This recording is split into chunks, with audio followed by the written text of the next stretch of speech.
최근 미국 온라인 청원 사이트에서 놀라운 청원이 올라왔습니다. 국내 웹툰 나 혼자만 레벨업을 애니메이션으로 제작해달라는 내용이었습니다.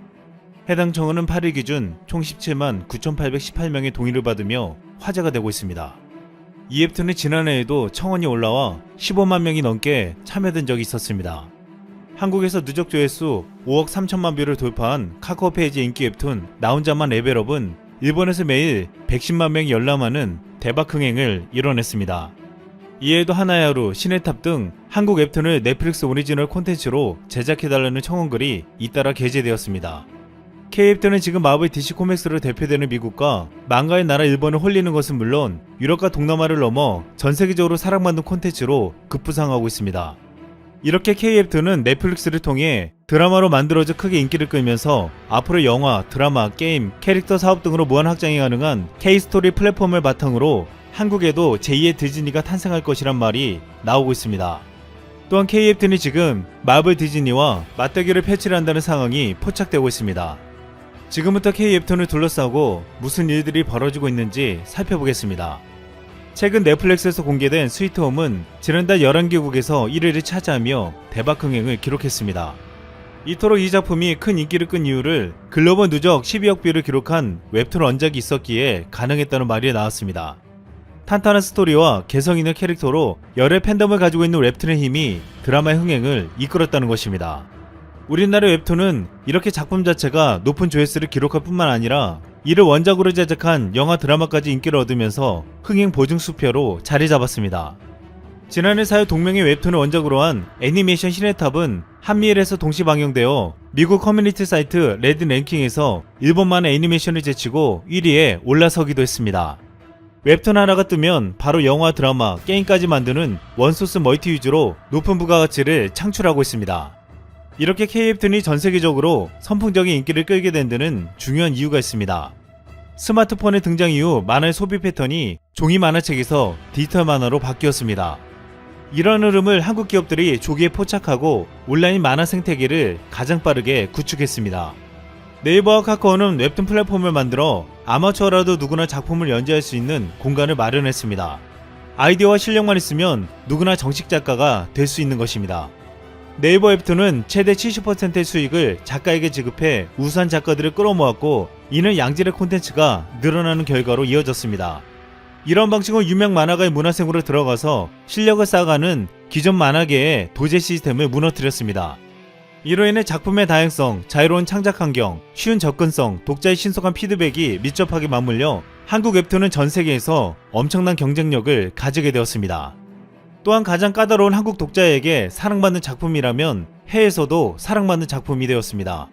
이렇게 강력해진 K웹툰은 오랜 만화 강국이라 불렸던 일본과 미국의 시장을 파고들었습니다. 한국콘텐츠진흥원의 2019년 보고서에 따르면 일본 만화 시장은 41억 200만 달러, 미국은 11억 400만 달러로 추정되었습니다. 만화 시장 규모로 보면 일본이 세계 1위, 미국이 2위입니다. 일본과 미국에선 종이 만화를 디지털로 그대로 옮긴 디지털 코믹이 주류를 이루고 있습니다. 하지만 스마트폰의 보급 등의 영향과 콘텐츠의 경쟁력으로 K웹툰은 가장 거대한 이 두 시장을 단숨에 싹쓸이했습니다. 지난해 K웹툰은 일본 디지털 만화 시장 점유율 70%를 돌파했는데 네이버의 라인만가와 카카오의 피코마가 1위를 다투는 상황이 벌어졌습니다.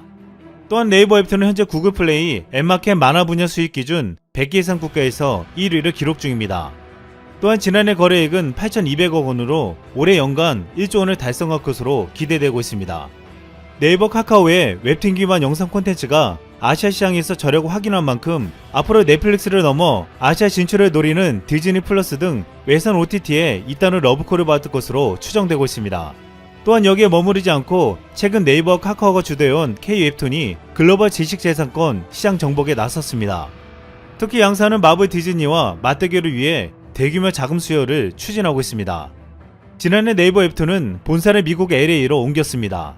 콘텐츠 허브인 미국 할리우드를 중심으로 네이버 엔터테인먼트, 지적재산권 관련 사업을 세계 최정상급으로 키우겠다는 것입니다. 2019년 미국 콘텐츠 시장 규모는 8,764억 달러, 한화로 약 1,086조 원으로 2위인 중국보다 5천억 달러 이상 큰 세계 최대의 대중문화 시장입니다. 하지만 아직 미국에서는 만화를 소비하는 이들의 90%가 인쇄물과 같이 전통적인 매체를 이용하고 불과 10%만 온라인을 이용하고 있습니다. 네이버는 웹툰 시장이 이미 성숙한 국내와 달리 미국은 성장 가능성이 무궁무진하기 때문에 이 시장을 잡고자 과감히 베팅한 것입니다.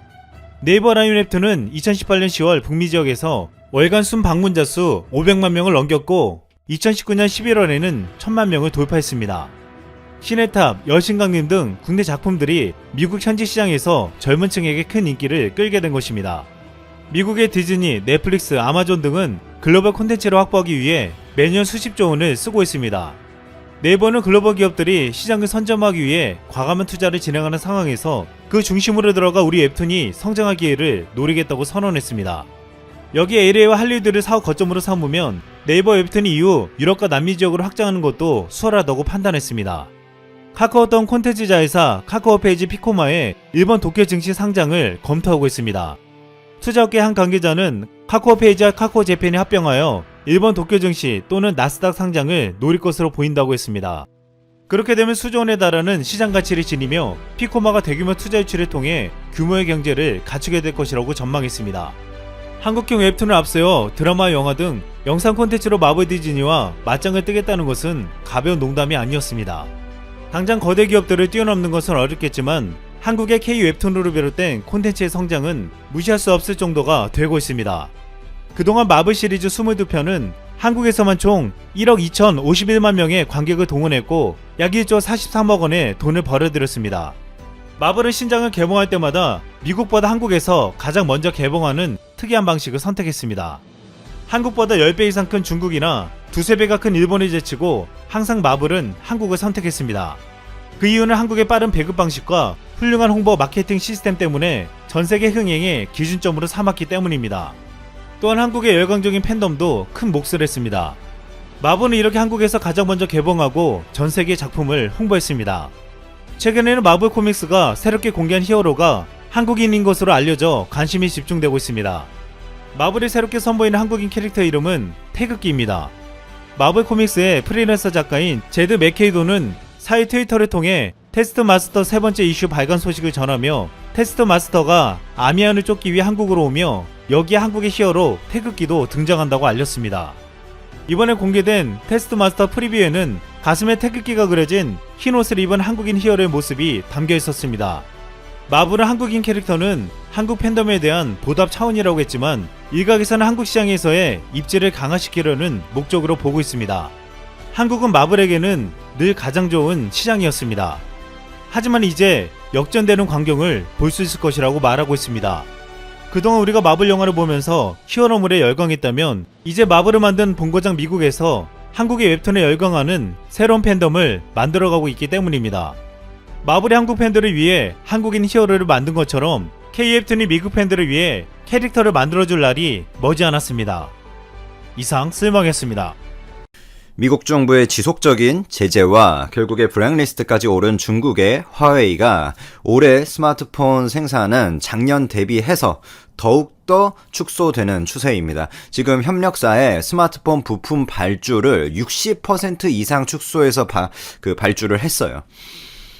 화웨이가 올해 한 스마트폰으로 7천만 대 정도 생산을 전문가들이 예측을 하고 있는데 작년에 화웨이의 글로벌 스마트폰 출하량 규모가 1억 9천만 대 정도 됐어요. 1억 8,900만 대 그 정도 정확히 수준이었습니다. 그러면 60% 이상이 줄어든 규모죠. 그리고 5G는 만들지도 않아요. 네, 5G는 만들지도 않습니다. LTE용은 그나마 미국 정부의 이 5G 부품 수입 허가를 받지 않아도 되기 때문에 이제 중국이 발주를 낼 수 있는 거고 5G의 경우에 이 바이든 새 행정부의 허가를 받아야 되는데 새 행정부의 기조가 화웨이의 스마트폰 핵심 부품을 확보하는 것을 허가해주지 않겠다라는 기조로 유지를 하고 있어서 미국의 제재가 중국에 대한 미국의 기술적 이 제재, 기술 전쟁 부분에서는 전혀 완화될 어떤 기조를 보이지 않고 계속해서 강경 대응으로 가고 있기 때문에 화웨이도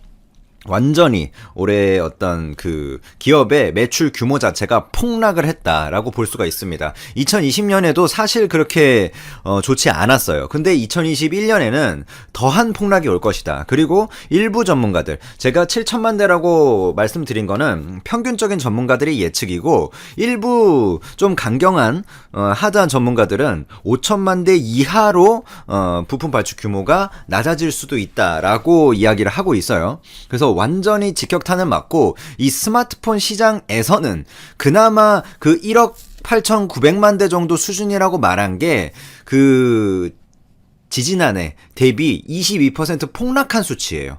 22% 폭락한 수치입니다. 근데 그때 그 폭락을 하면서 세계 3위로 이렇게 떨어졌었죠.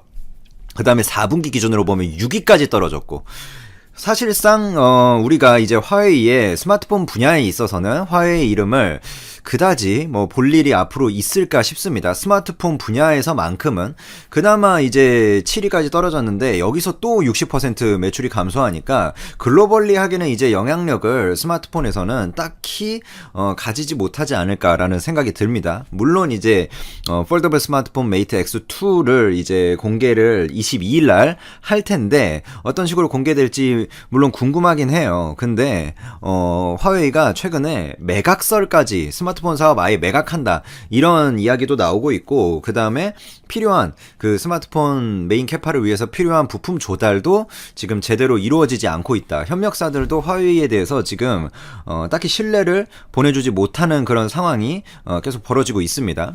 그리고 미국은 이 안보 분야에 있어서는 결국에 화웨이는 이제 5G 네트워크 장비도 판매하는 업체이고, 스마트폰 자체도 활용된다면 안보 쪽으로 연관이 있는 엮을 수 있는 기기 분야이기 때문에 화웨이에 대한 제재를 앞으로 철회할 가능성은 저는 없다라고 생각합니다. 그 가능성은 뭐 1% 둔다면 바이든과 갑자기 시진핑이 빅딜을 하면서 그래, 두 개의 태양으로 가자, 뭐 이런 전혀 그 이해상충 측면에서 그 말도 안 되는 그런 방향으로 흘러갔을 때를 제외하고는 사실상 가능성이 낮죠.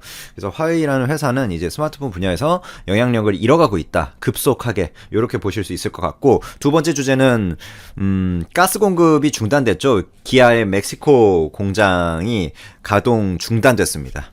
가동 중단됐어요. 미국에서 들어오는 가스 공급이 중단돼서 가동이 중단된 여파입니다. 즉 미국 한파에 의해서 가동이 중단된 거예요. 미국 국경에서 기아의 멕시코 공장이 한 200km 정도 떨어져 있어요. 그래서 멕시코 북동부 누에보레온주 페스케리아에 있는데, 기아의 네 번째 해외 공장으로 여기서 한 40만 대 정도 나옵니다. 그래서 기아 K2, K3 그리고 현대차의 엑센트라는, 그러니까 굉장히 중저가, 굉장히 좀 경차 라인에서 살짝 아반떼하고 그 모닝 사이, 뭐 그 정도 라인들인데, 결론적으로, 가동이 중단됐어요. 그리고 여기에 있는 그 GM이라든지 폭스바겐도 일부 가동이 중단되고 있고 중단될 계획입니다. 미국이 현재 진짜 이 한파가 기록적이에요. 30년 만에 있는 한파라고 하고, 본토 48개 주가 있잖아요. 그 중에 45개 주가 지금 폭설로 뒤덮여 있는 상태입니다. 그리고 뭐 수도 배관이라든지 발전 시설이라든지 지금 다 동파가 됐어요. 대부분이 동파가 돼서 500만 가구 제가 알기로 이상이 30시간 이상 정전 사태. 그러니까 세계에서 가장 돈이 많고 가장 산업이 발전했다는 나라에서 정전이 났는데 30시간 이상 계속해서 지역이 지속이 되고 단수도 계속해서 이어지고 있습니다. 특히 핵심이 되는 게 뭐냐면 천연가스 송유관, 이 부분이에요. 여기도 얼어붙으면서 멕시코 북부 지역의 전력의 이쪽이 80%를 공급하는 또 전력 회사들이 가동 중지에 들어갔습니다. 그래서 연쇄적으로 지금 셧다운이 이어지고 있다. 근데 그나마 저는 글로벌리하게 보면 차량 업체들 중에 현대 기아는 상당히 잘해주고 있다고 생각을 해요. 지금 자동차 쪽에 두 가지 이슈가 있는 건데, 한파에 의한 어떤 일부 차량 자동차 그 공장들의 셧다운이 있고, 그 다음에 차량용 반도체 공급 부족이 있는 거죠. 차량용 반도체 공급 부족은 구조적인 문제고 3분기 이상 올해 내내 지속될 것이라고 생각되는 문제니까 그 부분이 일단 밑에 펀더멘털리 깔려 있는 겁니다. 근데 일본에 그 르네상스가 지진 나가지고 공장이 멈췄잖아요. 그 다음에 일본의 도요다도 공장이 멈췄고, 그런 문제는 일시적인 문제예요, 사실. 결국에 지진이 다 수습이 되고 해결이 될 문제예요. 왜냐면 지진이 계속해서 몇 달간 오는 게 아니니까. 그리고 이런 기록적인 한파도 물론 심각한 문제지만 당연히 일시적인 문제고 해결이 될 문제예요. 근데 이 펀더멘털리 깔려있는 차량용 반도체 구조적인 공급 부족 문제는 해결이 되는데 한참 1년이 더 걸리는 그런 문제입니다. 이런 차원에서 생각해 봤을 때 일단 일본에서의 지진 문제, 현대 기아차는 비껴갔죠. 그래서 이거는 현대 기아차한테 굉장히 긍정적인 오히려 효과다라고 볼 수가 있고, 역 레버리지를 일으켜주는 긍정적인 요인이라고 볼 수가 있고, 이 기록적인 한파, 물론 기아차가 이번에 타격을 입었지만 GM이라든지 폭스바겐, 포드 이런 회사들이 다 공통적으로 타격을 입는 부분이에요. 그리고 기아차가 타격을 입은 공장이 상대적으로 프리미엄 라인을 제작하는 그런 공장도 아니고 꽤 상황이 괜찮다라고 생각할 수 있습니다. 이 정도 타격이면 기록적인 한파에서. 그리고 차량용 반도체, 이게 가장 핵심적이고 지속적인 부분이죠. 이 부분에서 현대기아차는 재고를 미리 운이 좋게도 확보를 해놔가지고 전혀 타격을 안 받고 있어요. 이 부분에 있어서 GM이 타격받은 바가 지금 연간 단위로 2조를 보고 있고, 그 다음에 포드가 타격받은 바가 연간 단위로 3조를 보고 있습니다. 그러니까 GM이랑 포드 같은 회사랑 현대기아를 비교하면 3조에서 2조씩 앞서가는 거예요. 이런 건 굉장히 큰 포인트다라고 볼 수가 있습니다. 그리고 이런 자연재해가 지금 굉장히 크죠. 미국에서의 GM 포드, 그리고 일본에서의 도요다, 스바루, 닛산, 이런 완성차 업체들, 현대 기아차의 직접적인 경쟁 관계에 놓인 업체들이 죄다 지금 일시 중단, 조업시간 단축, 아니면 전면 공장 가동 중단으로 가고 있습니다. 도요다도 마찬가지죠. 일본 내 9개의 공장, 14개의 생산 라인이 지금 가동 중단 상태예요. 지금 전 세계에서 가동 중단을 발표하지 않은 글로벌 완성차 기업이라고 본다면 딱 3개 있습니다. 네. 물론 이제 자연재해로 기아가 이 멕시코 공장 가동 중단하면서 2개로 바뀌었죠. 어디죠? 현대하고 BMW밖에 없습니다. 현대하고 BMW밖에 없어요. 근데 기아가 물론 일시 중단한 멕시코 공장이 있긴 하지만 그래도 K2 뭐 이런 것들, 엑센트 주력 차종이 아니에요. 일단 이런 부분들을 고려하면 현대기아가 경쟁 차종의 조업에 차질을 빚으면서 어떤 북미라든지 유럽에서의 시장 점유율 상승 효과, 그러니까 전체적으로 차량의 큐가 느는 거에 대해서 좀 불확실성이 있긴 하지만 시장 점유율 상승 효과는 분명히 있을 수 있다. 그리고 지금 이제 2020년에 코비드 19 이후에 10월 정도부터 차량에 대해서 사람들의 펜트업 디맨드가 굉장히 가파르게 올라오고 있어요. 그런 상황에서 캐파를 뽑아낼 수 있는 현대 기아의 입장이 굉장히 괜찮다라고 저는 생각합니다. 개인적으로. 기업에 대한 이야기를 하는 거죠. 현대기아의 입장이 괜찮고, 그 다음에 자율주행 사이클, 전기차 사이클에서도 최근에 LG랑 이제 전기차 배터리를 재활용해서 꽤 리스로 가서 싸게 살 수 있는, 그 다음에 뭐 그 ESS에도 활용안을 엮어가지고 사업 모델 하나 짜고 MOU를 맺었잖아요. LG 에너지 솔루션이랑. 그거 굉장히 좋은 사업 모델 중에 하나라고 생각을 하고, 그런 어떤 보폭도 보여주고 있고, 그 다음에 자율주행 부분에서도 라스트 마일이 중요한데 보스턴 다이나믹스 인수도 굉장히 신의 한 수였다고 저는 생각을 하고, 그 다음에 아이오닉 5 이번에 이제 나오게 되는데, 이 차가 나오는 시기에 여러 완성차 업체들이 또 어려움을 겪어주면서 여기서 현대 기아차가 디자인만 잘 뽑아가지고 흥행을 이끌어낸다면 P의 레버리지가 이제 발생할 것이다. 그러니까 자율주행차 전기차로 가면 갈수록 뭐가 많이 들어가죠? 옵션이 많이 들어가죠. 옵션. 에이다스 가 지금 ADAS 같은 걸 하잖아요. 안전을 위한. 근데 그런 것들이 점점 더 많이 들어갈 겁니다. 자율주행차 안에서. 나중엔 자율주행차 안에 테슬라는 지금 게임도 넣었잖아요. 그런 컨텐츠들이 들어갈 거예요. 드라마도 보고 영화도 보고 거기서 게임도 하고 거기서 삶을 살 겁니다. 그런 상황으로 계속 가는 추세고, 그런 상황에서 당연히 초입 부분에서 안전에 대한 이제 자율주행 옵션들이 초입에서 들어갈 거고, ADAS의 발전적인 방향들이 들어가겠죠? 근데 포인트가 뭐냐? 거기서 비싼 값을 받는다. 우리 소비자한테. 우리 소비자한테 사실 그렇게 뭐 좋은 소식은 아니지만, 옵션 비중은 많아지면 많아질수록 완성차 업체는 영업이익률이 굉장히 가파르게 올라갑니다. 그래서 앞으로 옵션은 많이 들어갈 수밖에 없잖아요, 상식적으로. 그러면 거기서 많이 남겨 먹어요. 원가가 심한 거는 50%도 안 됩니다. 현대기아가 넘는 그 옵션이. 수입차들은 더해요. 그 옵션으로 남겨 먹는 게. 그리고 이제 AS에서 이제 전기차 배터리